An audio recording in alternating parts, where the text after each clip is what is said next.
अस्सलाम वालेकुम बच्चों, क्या हाल है। उम्मीद है सब खैरियत से होंगे। चलें आज हम फिर से अपनी एक्सरसाइज 4 पॉइंट लेकर हाजिर हैं फर्स्ट ईयर मैथमेटिक्स की। ठीक है, कल हमने इस एक्सरसाइज के 3 सवाल कर लिए थे। आज हम चौथा स्टार्ट करेंगे, लेकिन उससे पहले हमें कुछ सीक्वेंसेस को समझना होगा। जैसे अर्थमेटिक सीक्वेंस था, जियोमेट्रिक सीक्वेंस था, हार्मोनिक सीक्वेंस था, उसी तरीके से अब हमारे पास एक और सीक्वेंस आता है, ट्राइंगुलर सीक्वेंस। ठीक है, इसकी मैंने बहुत ही सिंपल सी एक डेफिनेशन खुद से समझ लो, खुद से क्या सीक्वेंस को देखकर समझ आ जाता है कि हो क्या रहा है।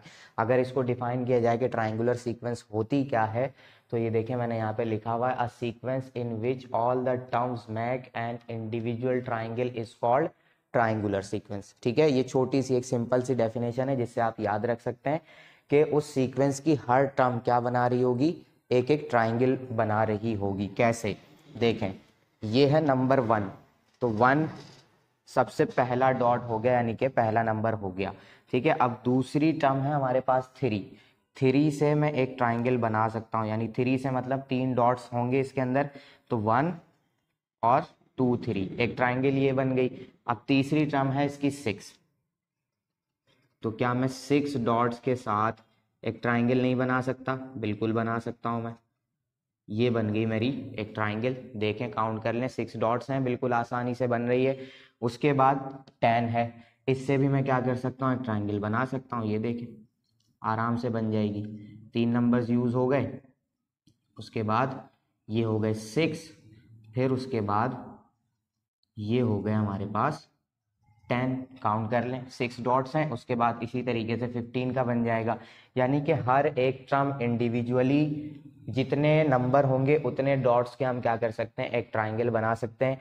ये इस तरीके से भी बन सकती है और इन तरीके से भी बन सकती है। जैसे कि अगर हम राइट एंगल बनाना चाहें तो हम राइट एंगल भी बना सकते हैं। ठीक है, 1 1 2 और 1 2 3, एक राइट एंगल ट्राइंगल भी बन रही है। यहाँ बनाएंगे हम 1 1 2, फिर 1 2 3, उसके बाद 1 2 3 4, ऐसे भी बन सकती है।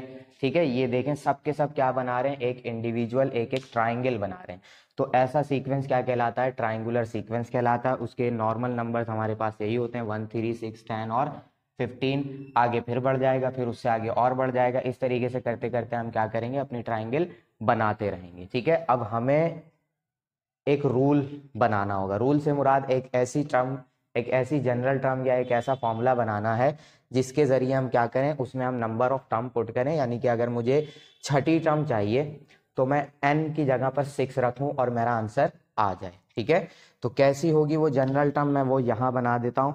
जनरल टर्म को हम an से शो करते हैं। ठीक है, अगर मैं नंबर ऑफ टर्म्स को उससे एक बढ़ाकर मल्टीप्लाई कराऊं तो मेरे पास जो भी नंबर आएगा उसका हाफ कर दूं तो वो क्या हो जाएगा, मेरे पास ट्राइंगुलर सीक्वेंस का नंबर बना देगा।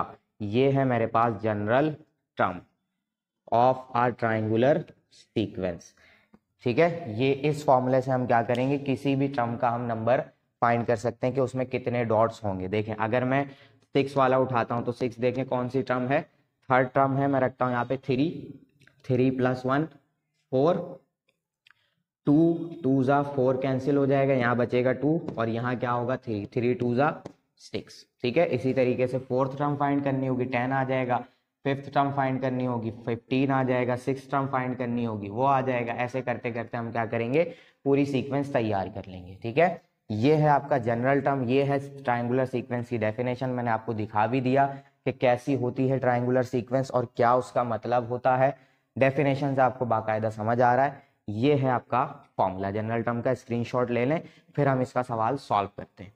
चलें बच्चों, अब हम हैं किस पे, क्वेश्चन नंबर 4 पर, जो कि ट्राइंगुलर सीक्वेंस से रिलेटेड सवाल था। मैंने आपको इंट्रोडक्शन दिखा दिया कि ट्राइंगुलर सीक्वेंस होती कैसी है, बनता क्या है, उससे क्या होता है क्या नहीं होता। अब हम उसका सवाल सॉल्व करेंगे। देखिए, कह रहे हैं find the values of nth term of triangular sequence, यानी ट्राइंगुलर सीक्वेंस की nth टर्म फाइंड करें। अब nth टर्म मतलब जो नंबर ऑफ टर्म्स ये बताएंगे हमें, यानी कि 7 9 12 और 16। कह रहे हैं कि अगर नंबर ऑफ टर्म 7 हो तो उसमें क्या वैल्यू होगी, 9 हो तो उसमें क्या वैल्यू होगी, 12 हो तो क्या होगी, 16 हो तो क्या होगी। यानी कि 7th टर्म फाइंड करनी है, 9th टर्म, 12th टर्म और 16th टर्म। ठीक है, कर लेंगे आसानी से। ये n है सारे के सारे, हम क्या लिखेंगे एज वी नो। बहुत आसान काम है, फॉर्मूला मैंने आपको बता दिया, A N is equal to N into N plus 1/2। ठीक है, n की जगह पे हम क्या रखने वाले हैं, सबसे पहले 7 रखेंगे, तो A N is equal to 7 into 7 plus 1/2। तो 7 और 8, 7 और 1 कितने हो जाएंगे, 8 हो जाएंगे, अपॉन 2 है, 2 1 ज़ा 2, 2 3 2 4 ज़ा 8, 7 4 ज़ा 28। ठीक है, ये आ गई ए। अब मैं यहाँ रख देता हूँ ना 7।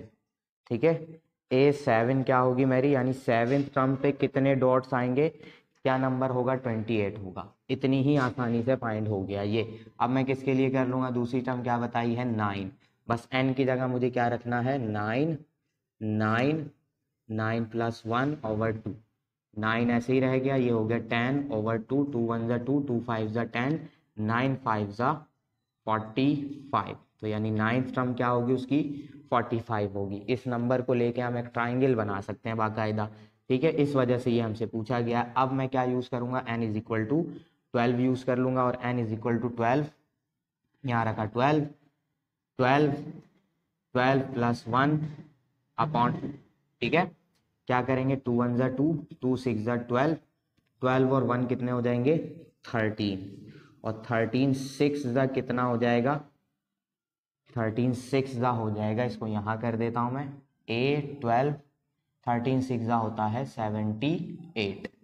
आगे आंसर कितनी आसानी से आया। ठीक है, लास्ट टर्म इज 16, यानी n इज इक्वल टू 16। तो हम n की जगह पे क्या रखने वाले हैं, 16, फिर यहाँ पर भी 16, 16 प्लस 1/2। ठीक है, देख रहे हैं n की जगह पे रखा है मैंने 16, 2 1 ज़ा 2, 2 8 ज़ा 16, यहाँ बचा 8, 16 और 1 कितने हो गए, 17। 17 को 8 से मल्टीप्लाई कराना, 8 7 ज़ा 56 का 6, 8 1 ज़ा 8 और 5, 8 और 5 13, 136। ठीक है, कैलकुलेटर में आप मल्टीप्लाई करा सकते हैं, मैंने डायरेक्ट मल्टीप्लाई करा लिया, 17 8 ज़ा कितना हो जाता है मेरे पास, 136। ये आ गई आपकी चारों टर्म्स। ठीक है, यानी कि अगर मैं इसको तरीके से लिखूं तो A7 is 28, comma A9 is 45, comma A12 is 78, comma और 136। ये हैं चारों टर्म्स। इन चारों से मैं क्या बना सकता हूँ, एक एक ट्राइंगल अलग अलग बना सकता हूँ डॉट्स लगा लगा के। ये हो गया आपका आंसर। कितना आसान था, जल्दी से स्क्रीनशॉट लें, फिर हम चलते हैं क्वेश्चन नंबर 5 पे। उससे पहले भी हमें कुछ देखना पड़ेगा। चलें बच्चों, अब हमें करना है क्वेश्चन नंबर 5। उससे पहले मैं आपको एक चीज़ समझा दूं, फैक्टोरियल, क्योंकि वो फैक्टोरियल सीक्वेंस का सवाल है।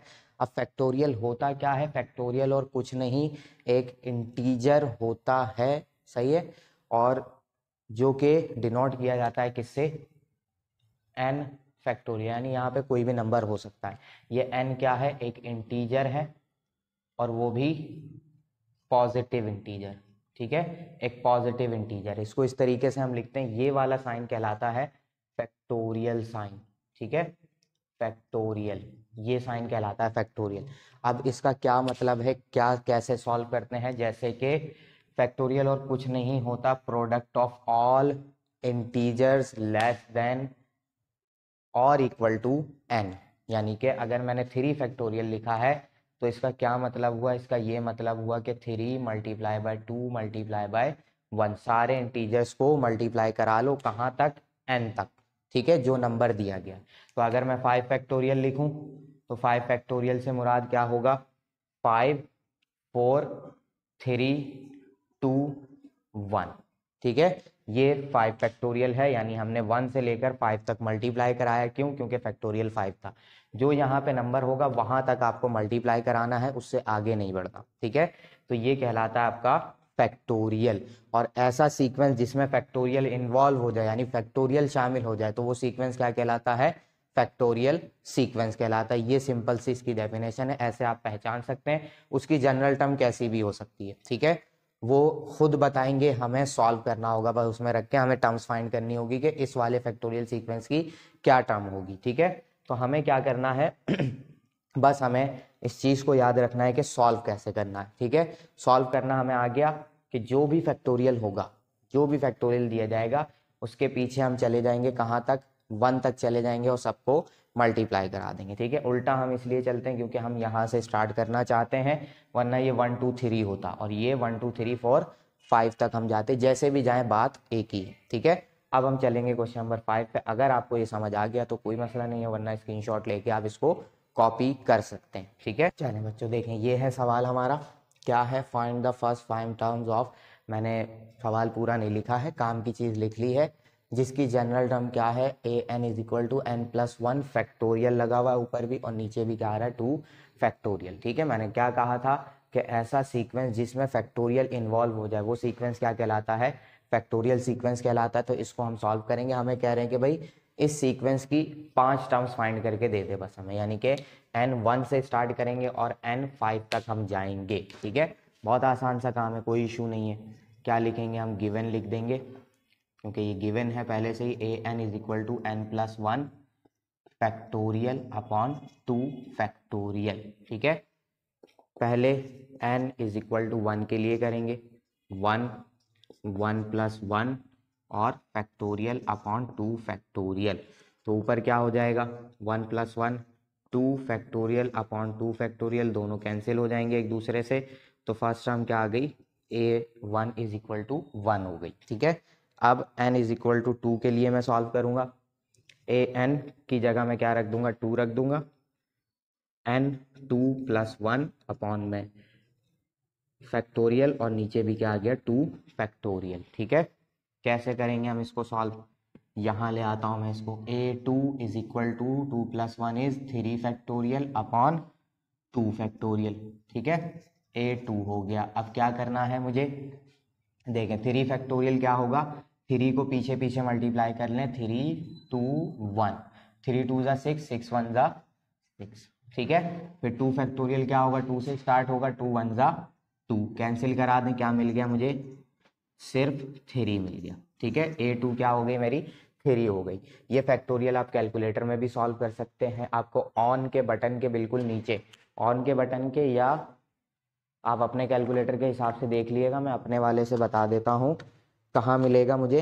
देखें शिफ्ट के बटन के जस्ट नीचे अगर आपको नज़र आ रहा हो तो शिफ्ट दबा के मैं फैक्टोरियल दबाऊंगा तो मुझे फैक्टोरियल का साइन नज़र आ जाएगा। ठीक है, अभी मैंने कौन सा फैक्टोरियल कैलकुलेट किया, 3 फैक्टोरियल किया। देखें होप नज़र आ रहा हो, मैंने 3 दबाया, शिफ्ट प्रेस करके ये बटन दबाया मैंने तो फैक्टोरियल आ गया, उसके आगे मैं इक्वल करूंगा मुझे 6 नज़र आएगा बाकायदा। ठीक है, आप कैलकुलेटर में भी सॉल्व कर सकते हैं और तरीका तो मैंने आपको बता ही दिया। ठीक है, चलते हैं आगे। अब हम क्या करेंगे, n इज इक्वल टू 3 के लिए सॉल्व करेंगे। n इज इक्वल टू 3 पे हम क्या रखेंगे, a3 3 प्लस 1 और फैक्टोरियल अपॉन 2 फैक्टोरियल। ठीक है, क्या हो जाएगा, 3 प्लस 1 4 फैक्टोरियल अपॉन 2 फैक्टोरियल, ऐसे कैंसिल मत करा दिएगा बगैर फैक्टोरियल सॉल्व किए। अब देखें इस फैक्टोरियल को सॉल्व करने के लिए मैं क्या करूँ, देखें अगर मैं आपको एक चीज़ बताऊं, जैसे कि ये 5 फैक्टोरियल है, ठीक है, तो मैं ऐसे लिखता हूँ 5 4 3 2 और 1।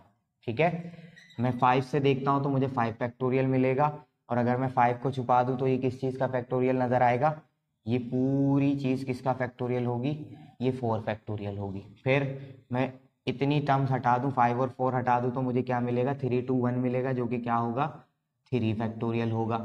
ठीक है, फिर मैं ये 3 भी हटा दूँ तो मुझे किसका फैक्टोरियल मिलेगा, 2 और 1, यानी कि 2 का फैक्टोरियल मिलेगा। यानी अगर हम चाहें जितना हम एक्सपेंड करना चाहें उतना एक्सपेंड करें, उसके बाद बंद भी कर सकते हैं हम। ठीक है, यानी कि देखें क्या करूंगा मैं यहाँ पर, 4 मल्टीप्लाई बाय 3, इसके बाद 2 और 1 आएंगे, तो मैं 2 और 1 नहीं लिख रहा, उसको क्या कर देता हूँ 2 फैक्टोरियल ही रहने देता हूँ, नीचे भी 2 फैक्टोरियल रहने दिया, तो 2 फैक्टोरियल से 2 फैक्टोरियल कैंसिल करा दिया मैंने, कितनी आसानी से हो गया। अब 4 3 ज़ा 12 मुझे आंसर मिल जाएगा, ए थर्ड मेरा क्या हो गया 12 हो गया। ठीक है, ऐसे हम कर सकते हैं बहुत आसानी से। मैंने पूरा एक्सपेंड नहीं किया इतना बड़ा, सिर्फ 4 और 3 एक्सपेंड किया, 2 पे लाके 2 फैक्टोरियल पे मैंने बंद कर दिया। ठीक है, अगर इसको देखेंगे आप तो ये 2 फैक्टोरियल ही है, ठीक है। इस पे मैंने बंद कर दिया, 2 और 1 आता वो कैंसिल करा के ए थर्ड निकाल लिया मैंने 12, ठीक है। अब इस तरफ आ जाता हूँ मैं, n इज इक्वल टू 4 के लिए सॉल्व करना है। n इज इक्वल टू 4 क्या होगा, a4, n की जगह रखना है मुझे 4 प्लस 1 फैक्टोरियल अपॉन क्या आ जाएगा नीचे 2 फैक्टोरियल। यही काम मैं करूंगा सेम, 5 फैक्टोरियल अपॉन 2 फैक्टोरियल। 4 चल रहा है, अब इसको एक्सपेंड करेंगे तो 5 मल्टीप्लाई बाय 4 मल्टीप्लाई बाय 3 फिर मल्टीप्लाई बाय 2 फैक्टोरियल पे आके मैं दोबारा बंद कर दूंगा इसे। 2 फैक्टोरियल से 2 फैक्टोरियल कैंसिल। अब मल्टीप्लाई कराएं, 5 4 ज़ा 20 और 23 ज़ा क्या हो जाएगा 60।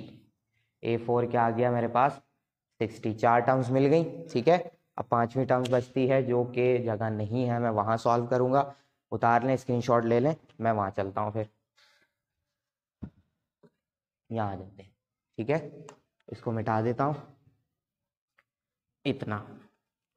अब क्या करना है मुझे, n इज इक्वल टू 5 के लिए सॉल्व करना है, तो A5 रखा मैंने, n की जगह पे 5 प्लस 1 फैक्टोरियल अपॉन 2 फैक्टोरियल आ गया।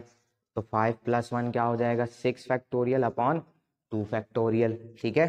एक्सपेंड करेंगे हम 6 5 4 3 और 2 फैक्टोरियल, और नीचे भी क्या आ गया 2 फैक्टोरियल, ठीक है। जितना चाहे हम बंद कर सकते हैं। अगर यहाँ 4 फैक्टोरियल होता तो मैं 6 और 5 एक्सपेंड करता और 4 से लेकर पीछे वाला 4 फैक्टोरियल बंद कर देता, ठीक है। 2 फैक्टोरियल से 2 फैक्टोरियल कैंसिल हो गया। 6 5 ज़ा 30 30 और 4 ज़ा 120 123 ज़ा हो जाएगा 360। A5 ये आ गई आपकी 5वीं टर्म। मिल गया सीक्वेंस की पूरी 5 टर्म मिल गई हमें। फर्स्ट टर्म थी हमारे पास 1, सेकेंड टर्म आई 3, थर्ड टर्म बनी 12, फोर्थ टर्म बनी 60 और फिफ्थ टर्म बनी मेरी 360। और ये हो गया आपका आंसर। 5 टर्म्स पूछी थी, 5 टर्म्स मैंने बना दी। ये है आंसर, स्क्रीनशॉट लें। फिर हम चलते हैं क्वेश्चन नंबर 6 की तरफ।